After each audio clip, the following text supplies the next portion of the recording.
Dark rhymes. They're waiting for him in a Greek diner on 9th Avenue, hanging all the way in the back, in the last booth before the bathrooms. None of them look up as he approaches. He might as well be a ghost. Without lowering his paper, Paul says, "Have a seat, Joel." There's no room in the booth. Why would they choose a 4-person booth when there were 5 of them in the band? So Joel drags over a chair from a nearby empty table. "You guys already ate?" he says, surveying the pileup of dirty plates and cups and hollowed-out plastic jelly packets. "You're late," Andrew says. "You said 9, Joel says. "We said 8. "We ordered you something," Paul says, peering out from behind his screen to nod at the loaded plate sitting by itself in the middle of the table. Clearly, it's been there a while. The omelet has started to unfold and give up its cheesy stuffing. The home fries have congealed into a glistening gray mound. Butter has soaked through the toast like acid burning its way through cardboard. As Joel gathers in the cold food and starts to eat, he scans the table to see if they're watching him, but everyone's acting as if he isn't there, back to what they were doing or not doing before he arrived. Paul, the lead guitarist and band founder, stays behind the New York Post, only a stray swirl of his blonde hair visible above the tabloid rim. Andrew, rhythm guitarist and electric keyboardist, returns to his ever-open notebook, furiously scribbling away as if someone's about to snatch the pen from his hand. The drummer, Sal, holds his cleanly shaven head in his brightly tattooed hands, staring into his lap. Only Ruby, the lead singer and Paul's girlfriend, acts like Joel is even there. She slides over the tray of butter tubs. She hands him some extra napkins.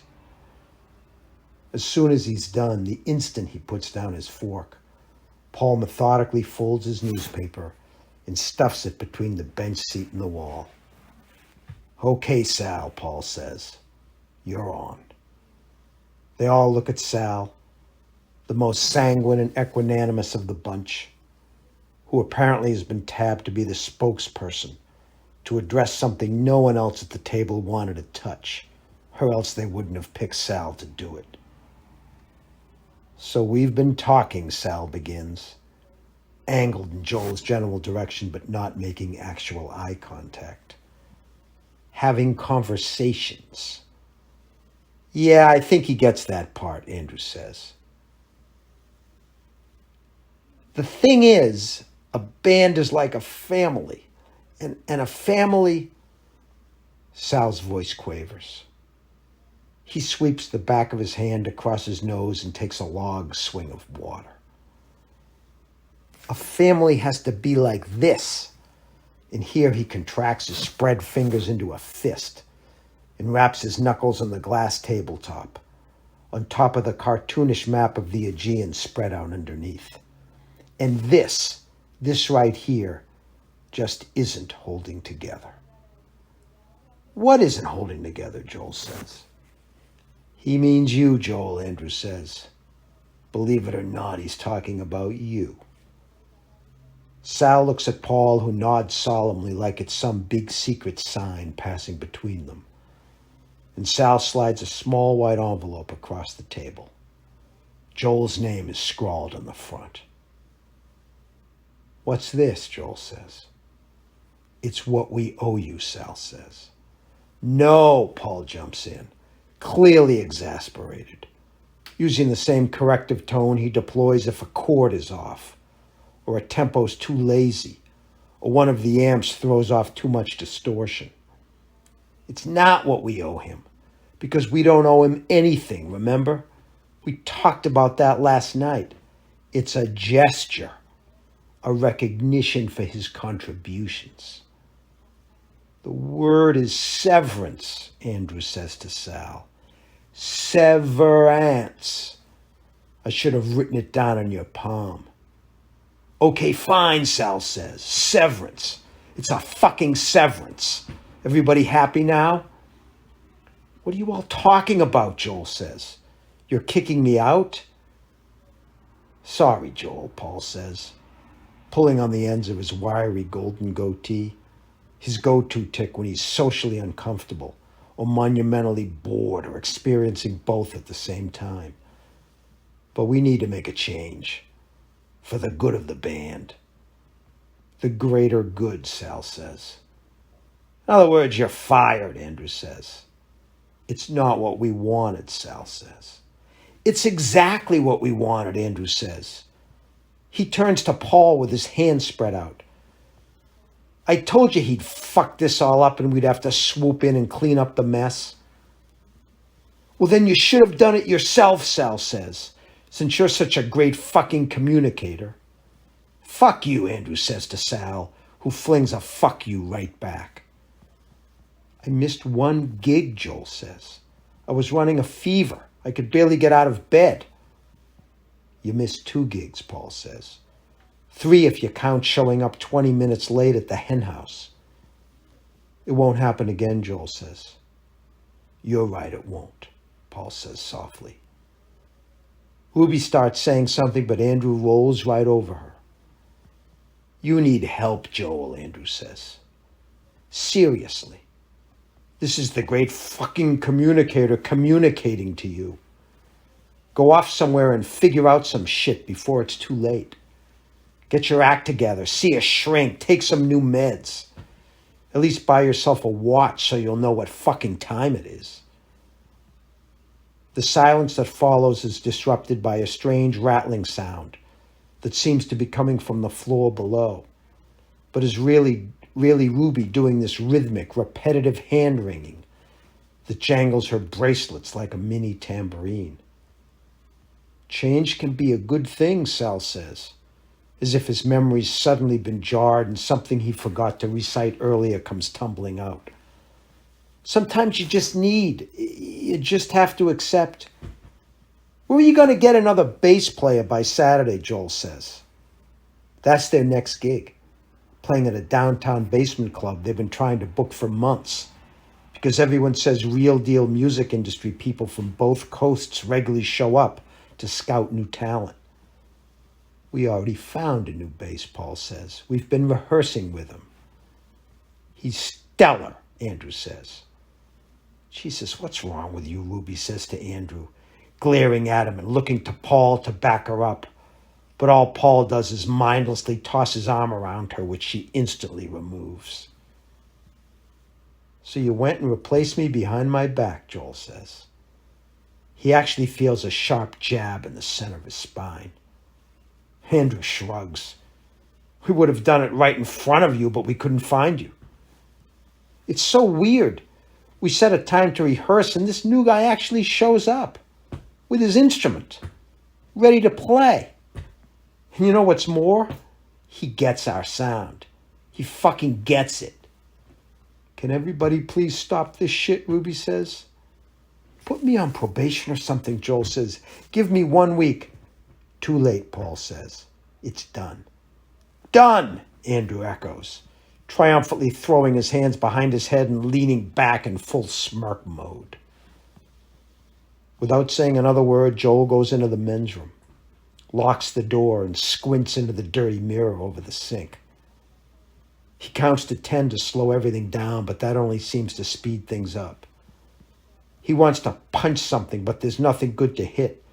Just a framed poster of a must-be-famous Greek statue hanging over the urinal, the thing already headless anyway. Instead, he gives himself another cursory inspection and snaps his head into the mirror, like replicating whiplash from a car accident. The impact sends spidery fault lines to all 4 corners of the mirror, Halloween style. He checks his altered image in the cracked glass, where a bright red skid mark now runs along the center of his forehead, and a purple gash crosses the bridge of his nose. He returns to the booth, moving a little slower, but feeling a little better. Oh my God, Ruby says, putting her hand over her mouth. What the fuck did you do to yourself, man, Sal says. Paul and Andrew simply stare at him. Joel sits down and grips the side of the table. He has everyone's total locked-in attention now, for whatever that's worth.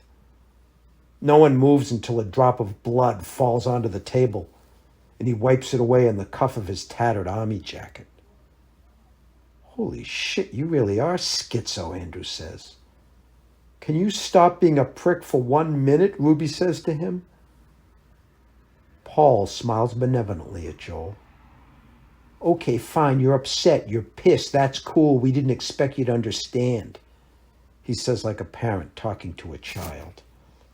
Since I'm the one who brought you in, how about I take the blame for you fucking up? Will that make you feel better?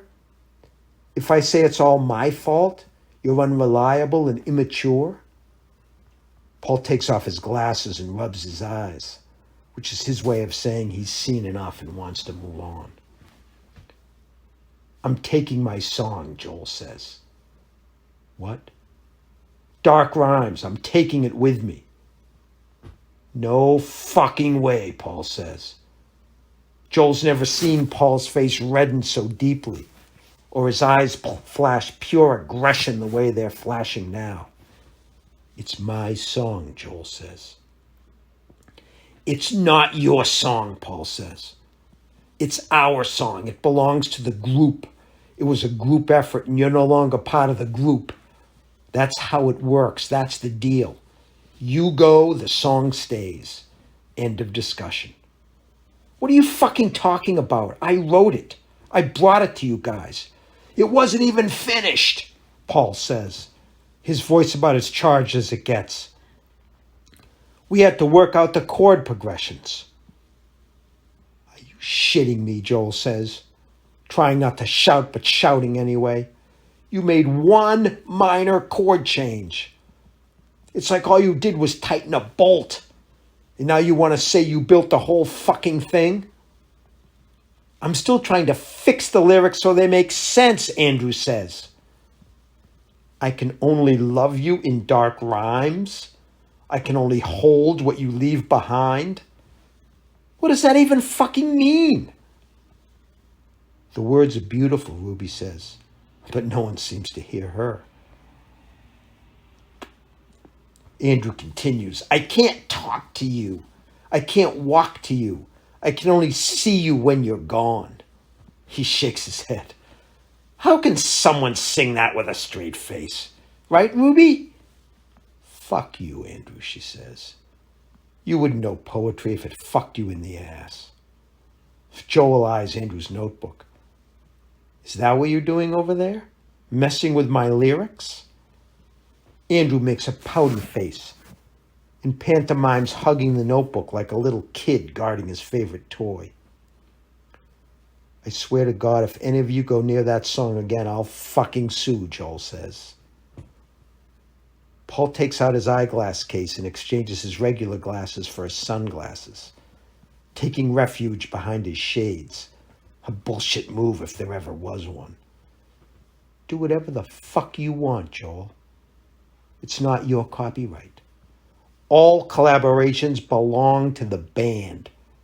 Read the fucking agreement. I'll mail you a copy since you obviously lost yours. Fuck the stupid agreement, Joel says. Fuck you. Fuck this. He pushes back from the table, gets to his feet and steers the borrowed chair back where it came from, leaning on it as he goes. His hands are trembling. He shoves them in his pockets, but that only sends the shakes up his arms and radiating out to his shoulders. He faces the band. This is now officially the worst day of his life. His jaw wants to clench shut. He can't swallow. It feels like he's blinking non-stop. It's everything he can muster not to bawl in front of them.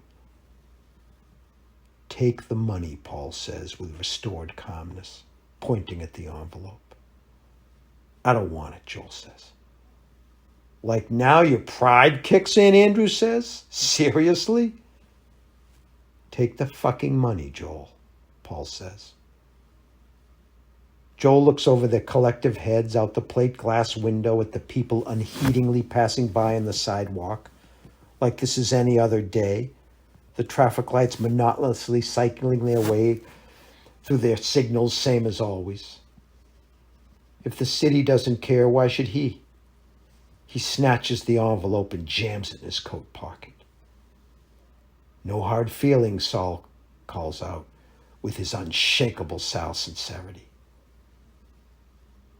Joel takes the long walk to the front of the restaurant, sightline leveled straight ahead, not knowing or caring if anyone's watching, and out the door.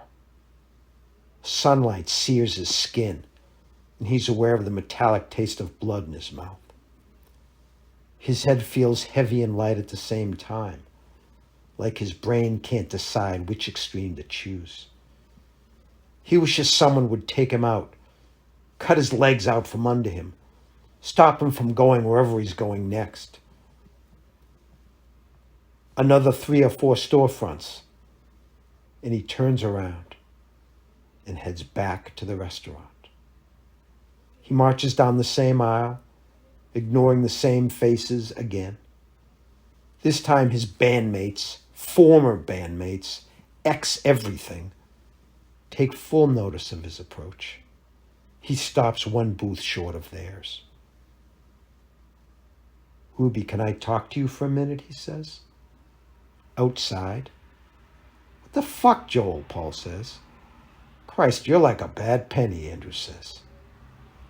Ruby looks at Joel with one of her faraway, completely indecipherable expressions. She stands up. "You're really going to talk to him?" Paul says. "For what?" "Can you please just move?" Ruby says, trapped in the inside by the window. "Unfucking believable," Paul mutters, as though standing up to let her out of the booth into the aisle is the most exhausting, unreasonable thing he's ever done. "God, they can be such dicks," Ruby says to Joel once they're out in the street, heading downtown, walking fast. He wonders how she manages to move so nimbly in those crazy, clunky clogs she wears. Once they've gone far enough, Joel guides her under a shit-splattered green awning, where they put their backs against the facade of a darkened storefront and look out at the street. "Did you know they were going to do that?" he says. She slides over a few inches so they're shoulder to shoulder. Her hair smells like the ocean, and also bacon and maple syrup and skunky pot. "It was making me sick in there, the way they were treating you," she says in a shaky voice. "I thought I was going to puke. I swore I wanted to fucking kill them." "I don't care about them," Joel says. "Forget them," Ruby says. "You're better than them. You're better than all of them." "I want to tell you something," Joel says. He turns to face her. Up close and in the unfiltered daylight, her eyes aren't exactly the rich chocolate brown he always thought they were, but more of a cinnamon shade flecked with green. There's a faint spray of freckles on one side of her nose and a super thin scar line on her upper lip. Things he's never noticed, which is pretty strange because he thought he noticed everything about her. He's known her for almost 2 years, but never, not once, not for a single moment, at no place or time, has he been alone with her the way he is now. He's always wanted to talk to her, like really talk to her, hours on end, just him and her, the rest of the world falling away. But somebody always got in the way. And now, right on cue, it happens again. "Rube!" It's Paul, hustling up the sidewalk, coming towards them. He's too cool to actually run, so he's doing this awkward power walk, like someone's poking him from behind with a stick, an image made even more ridiculous by his round-lensed retro Ray-Bans, all askew and about to fall off his stubbled face. Ruby acknowledges him with a dismissive eye roll. "Rube!" Paul calls out again, louder and more insistently, getting closer. "Come on, we're going." Ruby stays glued on Joel. "What is it?" What do you want to tell me, Joel? For fuck's sake, Ruby, come on! Paul's screeching now. I wrote it for you, Joel says loudly, making sure he's heard above the din of Paul and the passing traffic and the rowdy construction going on across the street. She cocks her head, skeptical. Wrote what? It, Joel says. I wrote it, the song, Dark Rhymes, for you. It's true, I swear. I was even going to call it Ruby, but I didn't have the balls. There it is, the first time all day, a hint of that smile. In that little tick of hers where she nervously rubs the little green pendant hanging from her neck. Now Paul's within a few feet of them and stops in the middle of the sidewalk. He widens his stance and crosses his skinny, tatted arms. Ruby glances over as if to make sure it's really him. And Paul dutifully removes his sunglasses. Come on, Ruby, Paul says, quieter, calmer. Time to roll, babe. We're all waiting on you. I just wanted you to know the truth, Joel says to Ruby. I mean, if you didn't already. We don't want to be late, Paul says. He takes one more dramatic step in their direction. Okay? Ruby? Ruby? She looks over at Paul and then back to Joel, who tells himself to lock eyes with her and stand steady and basically try to look like someone who isn't going away. Ruby! Now Paul's doing the urgent whisper thing, the one volume level he hasn't tried yet. But Ruby ignores him. She's totally fixed on Joel. He knows she's waiting for him to say something, do something, make his grand gesture in opposition to Paul's trite bullshit. But all Joel can think to do is hold out his hand in her direction. She frowns at it as if she isn't sure how to interpret the sign. Or maybe she's deflated by how unoriginal and uninspired it is. Like that's all he's got? That's the best he can do? So Joel walks over and kisses her, full in the mouth, for a good 5 seconds. Then he grabs her hand and they start down the avenue together, tentatively at first, but gradually picking up the pace to the point where other people on the sidewalk have to step aside to let them through. They're practically running. When they reach the end of the block, their momentum is stopped by a wall of pedestrians waiting to cross the intersection. If she's going to change her mind, it will be right here, Joel knows. Staring at the traffic light.